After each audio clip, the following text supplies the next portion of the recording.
A few days after his visit to the Hull Police Department, Daniel tried to clear his mind with a walk along the coastline. The sunset washed the harbor in deep gold, the tide slid against the rocks, and the air smelled of salt and seaweed. For a little while, it felt like the world had finally gone quiet.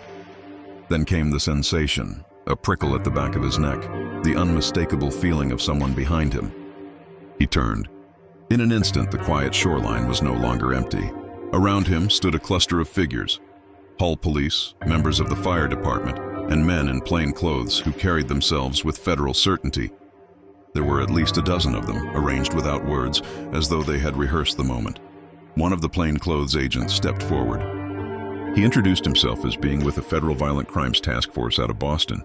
His posture was rigid, his expression unreadable, and though he never raised his voice or made a threat, something in his stare made Daniel's pulse throb in his ears.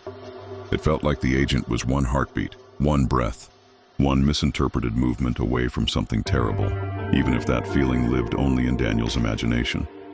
"We need you to come with us," the agent said. The words were calm, official, perfectly measured. But to Daniel, the air felt heavier, the sky dimmer, the beauty of the sunset suddenly distant. The officers and firefighters didn't speak. They simply stood, forming a loose boundary that made it clear there was only one direction for him to go. Daniel swallowed, nodded, and stepped forward. Not because he was forced, no one laid a hand on him, but because resisting felt like stepping into a storm he couldn't survive. As he walked beside the agent, the coastline behind him returned to silence, as though nothing had happened at all. Yet Daniel knew that something had shifted again. Another line crossed.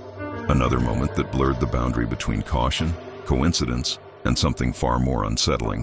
Whether it was intimidation, procedure, or just his own fear amplifying everything, he couldn't tell. But he knew one thing. He was no longer just a man who had filed reports.